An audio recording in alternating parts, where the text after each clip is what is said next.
Hi friends, இன்றைக்கி நம்ம வீடியோவில் my wife is a demon queen அப்படிங்கிற மேன்வாவோட நெக்ஸ்ட் சாப்டர் தான் பார்க்க போகிறோம். இதுக்கு முன்னாடி உள்ள சாப்டரை நீங்கள் பார்க்கலனா மறக்காமல் நம்ம சேனலை செக் பண்ணி பார்த்துட்டு வந்துடுங்க. அப்போ தான் உங்களுக்கு இந்த வீடியோ கண்டினியூவாக புரியும். வாங்க நம்ம வீடியோக்குள்ளே போகலாம். இந்த சாப்டரோட ஸ்டார்டிங்லேயே நம்ம குருவை தான் காமிக்கிறாங்க. நம்ம குரு ரெஜிண்டை பார்த்து இப்போ நீங்கள் ஓய்வெடுக்க முடியாது, நம்ம கிங்கை மீட் பண்ணி ஆகணும் அப்படின்னு சொல்கிறான். அதுக்கு நம்ம ரெஜிண்டோ என்ன ஒரு கோ இன்சிடென்ட், நானும் கிங்கை மீட் பண்ணி நிறைய விஷயங்களை ரிப்போர்ட் பண்ண வேண்டியது இருக்குது, வாங்க நம்ம ஒன்றாவே போயிடலாம் அப்படிங்கிற மாதிரி சொல்கிறான். இவங்க ரெண்டு பேரும் அந்த இடத்த விட்டு அரசரை பார்க்க நகர்றாங்க. அப்ப நம்ம புள்ளி ரெஜிண்டை பார்த்து அப்பான்னு கூப்பிடுறான். திரும்பி பார்த்த நம்ம ரெஜின், இன்னொரு தடவை இந்த மாதிரி சில்லியான விஷயங்களை நீ பண்ணினா உன்னை நானே கொன்னுடுவேன், முதல்ல இந்த இடத்த விட்டு போயிடு அப்படிங்கிற மாதிரி ரொம்ப கோவமா நம்ம புள்ளியை பார்த்து சொல்றான். உடனே புள்ளியும் சரி சார் நான் போயிடுறேன் அப்படிங்கிற மாதிரி அந்த இடத்த விட்டு நான் போயிடுறான். அப்படியே கட் பண்ணா நம்ம ஹீரோவை தான் காமிக்கிறாங்க. நம்ம ஹீரோ டீமன் குயின்ட்ட நீ கொல்லணும்னு நினைக்கிறாளு ஒரு வார்லாடாவே இருப்பான் போல அப்படின்னு சொல்றான். அதுக்கு நம்ம டீமன் குயினும் வார்லாடா நீ என்ன பேசுறேன்னு எனக்கு ஒண்ணுமே புரியலன்னு சொல்றாங்க. அதுக்கு நம்ம ஹீரோவும் நம்ம டீமன் குயினுக்கு எக்ஸ்பிளைன் பண்றான். வார்லாட்னா ஒன்றும் இல்லை, இவனை மாதிரி ஆட்களை எங்கள் ஊரில் நாங்கள் கோக்கோன்னு சொல்லுவோம். இவங்க என்ன பண்ணுவாங்கன்னா அரசருக்கு ரொம்ப விசுவாசமாக இருக்க மாதிரியே அரசரை ஏமாற்றி அரியணையை பிடுங்கி தன் மகன் அரசனை அமர வைப்பாங்க அப்படின்னு சொல்கிறான். அதுக்கு நம்ம டீமன் குயினோ சரின்னு சொல்கிறாங்க. அதுக்கு நம்ம ஹீரோ டீமன் குயினை பார்த்து அதெல்லாம் இருக்கட்டும், நம்ம இந்த இடத்த விட்டு முதல்ல தப்பிக்கணும் அப்படின்னு சொல்கிறான். ஆமாம், நான் கண்டிப்பாக இந்த இடத்த விட்டு தப்பிப்பேன், தப்பிச்சு இங்கே இருக்க எல்லாரையும் நான் கண்டிப்பாக பழி வாங்குவேன் அப்படின்னு சொல்கிறாங்க. அப்படி சொல்லிக்கிட்டு இருக்கும் போதே அந்த சோல்ஜர் ரெண்டு பேரையும் ஹே காய்ஸ் இங்கே பாருங்க அப்படின்னு கூப்பிடுறான். அந்த சோல்ஜரை நம்ம டீமன் குயினோ நம்ம ஹீரோவும் திரும்பி பார்க்குறாங்க. அதுக்கு அந்த சோல்ஜர் நம்ம கமாண்டர் ராஜாவை மீட் பண்ண குருவோட போயிருக்கிறதுனால உங்களை பார்த்துக்கிற பொறுப்பை என்கிட்ட தான் ஒப்படைச்சிட்டு போயிருக்காரு, நீங்க வாங்கல நான் உங்களை ஒரு மேன்ஷனுக்கு கூட்டு போறேன், அங்க போய் நீங்க கொஞ்ச நேரம் ரெஸ்ட் எடுத்துக்கலாம்னு சொல்றான். இதை கேட்ட ஹீரோவோ சரி வாங்க போலாம் அப்படின்னு அந்த இடத்த விட்டு ரெண்டு பேருமே நடந்து போறாங்க. அந்த சோல்ஜரோ நம்ம டீமன் குயினையும் ஹீரோவையும் அழைச்சிட்டு மேன்ஷனை நோக்கி போறான். ஹீரோ அந்த மேன்ஷனை பார்த்தோன்னே ஆஹா இது என்னடா அது அரண்மனை மாதிரியே இருக்கு, இந்த மாதிரி இடத்தெல்லாம் நான் படத்துல தான்டா பார்த்துருக்கேன், வேற லெவல்ல இருக்கே அப்படி ரொம்ப எக்ஸைட்மெண்ட் ஆகிறான். இதை கவனிச்சு நம்ம டீமன் குயின் இதுக்கு முன்னாடி இந்த மாதிரி இடத்தெல்லாம் நீ பார்த்தது இல்லையா, ஏன் சில்லியா பிஹேவ் பண்ணிக்கிட்டு இருக்க அப்படின்னு சொல்றாங்க. அதுக்கப்புறம் அந்த காவலாளி இவங்க ரெண்டு பேரையும் அந்த மேன்ஷனுக்குள்ள அழைச்சிட்டு போறான். உள்ள என்ட்ரி ஆனோடனே அங்க மிகப்பெரிய சிலை ஒண்ணு வச்சிருக்காங்க. இதை பார்த்து நம்ம ஹீரோ மனசுக்குள்ளேயே இவ்வளவு பெரிய சிலையா, எனக்கு என்னமோ எங்க ஊர் சிட்டி மியூசியமுக்குள்ள வந்த மாதிரியே இருக்கு. ஹீரோ அந்த இடத்த சுத்தி பார்த்துக்கிட்டு இருக்கும் போதே அந்த இடத்துக்கு ஒரு பொண்ணு வரா. நீங்க ரெண்டு பேரும் தான் மினிஸ்டர் சொன்ன ஃப்ரெண்ட்ஸா, நான் இங்க ஹவுஸ் கீப்பர், என் பேரு லிலினா, உங்களுக்கு என்ன உதவி வேணாலும் என்ன கேட்கலாம், எங்க முதலாளி உங்களை நல்லா கவனிச்சுக்க சொல்லியிருக்காரு அப்படின்னு சொல்லிட்டு இருக்கும் போதே ஹீரோ அந்த பொண்ணை பார்க்கறான். பொண்ணை பார்த்து ரொம்ப எக்ஸைட்மெண்டா சொல்லு விட ஆரம்பிச்சிடறான். என்னது இவங்கிட்ட இவ்வளவு அழகான பொண்ணுங்கெல்லாம் வேலைக்கு இருக்காங்க,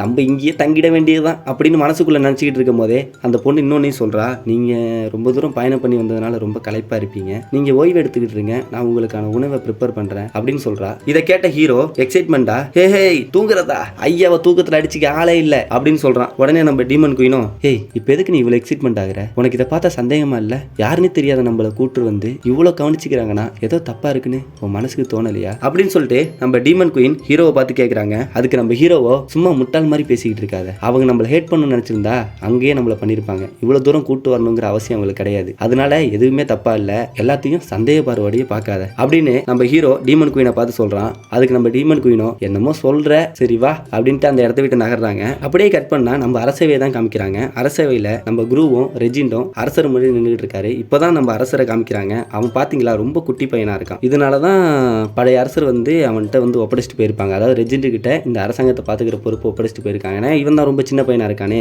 இது வேணாலும் பாத்துக்க முடியாதுன்னு சொல்லிட்டு அவன்கிட்ட ஒப்படைச்சிட்டு போயிருப்பாங்க. சரி வாங்க நம்ம கதைக்குள்ள போலாம். அப்படியே கட் பண்ணா நம்ம அரசர் தான் காமிக்கிறாங்க. நம்ம அரசர் ரெஜிண்டை பார்த்து நீ இன்னைக்கு பண்ண காரியத்தால நம்ம அரசாங்கம் உன் மேல ரொம்ப பெருமைப்படுது, அது மட்டும் இல்லாம 1000 வருஷமா நடந்துகிட்டு இருந்த ஹியூமன்ஸுக்கும் டீமன்ஸுக்கான போரை நீ நிறுத்தி வச்சிருக்க, இதுக்காக நீ என்ன கேட்டாலும் உனக்கு கொடுக்கலாம், உனக்கு என்ன வேணும் அப்படின்னு சொல்லி நம்ம அரசரோ நம்ம ரெஜிண்டை பார்த்து கேட்கிறாரு. அதுக்கு ரெஜிண்ட் எனக்கு ரொம்ப சந்தோஷம் நீங்க இப்படி சொன்னதுல, அது மட்டும் இல்லாம இது என்னோட கடமை தான், இதுக்காக நீங்க எந்த வெகுமதி எனக்கு கொடுக்க வேண்டியல, உங்களோட அன்பு மட்டுமே எனக்கு போதுமானது அப்படின்னு நம்ம அரசரை பார்த்து நம்ம ரெஜிண்டா சொல்றான். உடனே அதுக்கு அரசரோ நீ பண்ண உதவிய இந்த அரசாங்கம் கண்டிப்பா ஞாபகம் வச்சிருக்கும் அப்படின்னு சொல்றாங்க. சொல்லிட்டு இருக்கும் போதே நம்ம குரு அரசவையில இவன் ஒன்னும் உதவியெல்லாம் செய்யல, நம்ம அரசவைக்கே பெரும் அச்சுறுத்தலை தான் கொண்டு வந்திருக்கா. நீங்க அமைதி உடன்படிக்கையில கையெத்திட ஒயிட் டிராகன் ஸ்குவாடை தானே அசைன் பண்ணியிருந்தீங்க. ஆனா நம்ம ரெஜிண்டோ ஒயிட் டிராகன் ஸ்குவாட் அந்த இடத்துக்கு போறதுக்கு முன்னாடியே இவர் அந்த இடத்துக்கு வேகமா போய் அமைதி உடன்படிக்கையில கையெத்திடாம டீமன் குயினை கொல்றதுக்கான முயற்சியில் ஈடுபட்டு இருக்காரு. அதுல டீமன் குயின் இறந்திருந்தாலும் பிரச்சனை இல்லை, அவங்க அந்த இடத்த இருந்து மாயமாயிருக்காங்க. இது நம்ம அரசாங்கத்துக்கு மிகப்பெரிய அச்சுறுத்தலை கொண்டு வரும், அது மட்டும் இல்லாம ரொம்ப மிகப்பெரிய போரையும் நம்ம சந்திக்க வேண்டிய சூழலை ஏற்படுத்தி வந்திருக்கான் அப்படின்னு சொல்லி நம்ம குரு கிங்க பார்த்து சொல்றாரு. அது மட்டும் இல்லாம அரசே இவன் அரசை மதிக்காம எடுத்த இந்த முட்டாள்தனமான முடிவால நம்ம எல்லாருமே மிகப்பெரிய ஒரு அச்சுறுத்தல்ல தான் இருக்கும். டீமன் குயின் ஒன்றும்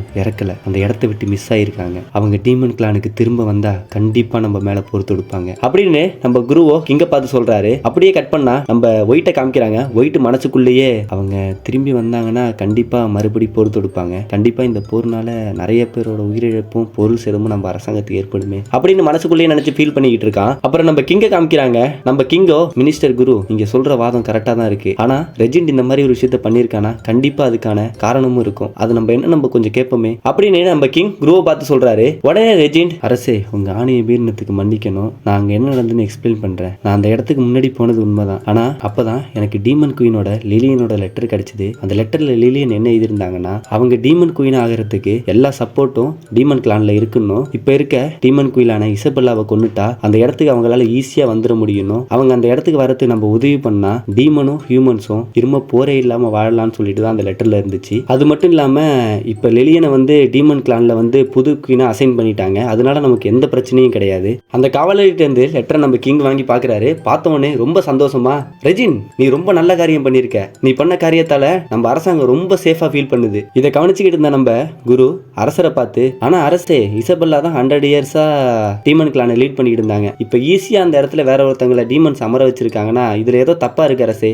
அப்படின்னு நம்ம கிங்க பார்த்து நம்ம குரு சொல்றாரு. இதுக்கு கிங்கோ, கொஞ்சம் உங்க வாதத்தை நிப்பாட்டுறீங்களா, இதுல எந்த பிரச்சனையும் கிடையாது, எல்லாமே நமக்கு சாதகமா தான் போயிட்டு இருக்கு, நீங்க கொஞ்சம் அமைதியா இருந்தாலே போதும் அப்படின்னு நம்ம கிங்கு குருவை பார்த்து சொல்றாரு. உடனே அதுக்கு குருவும், எல்லாம் உங்க விருப்பம் படி அரசே அப்படின்னு சொல்லிட்டு அமைதியாயிடுறாங்க.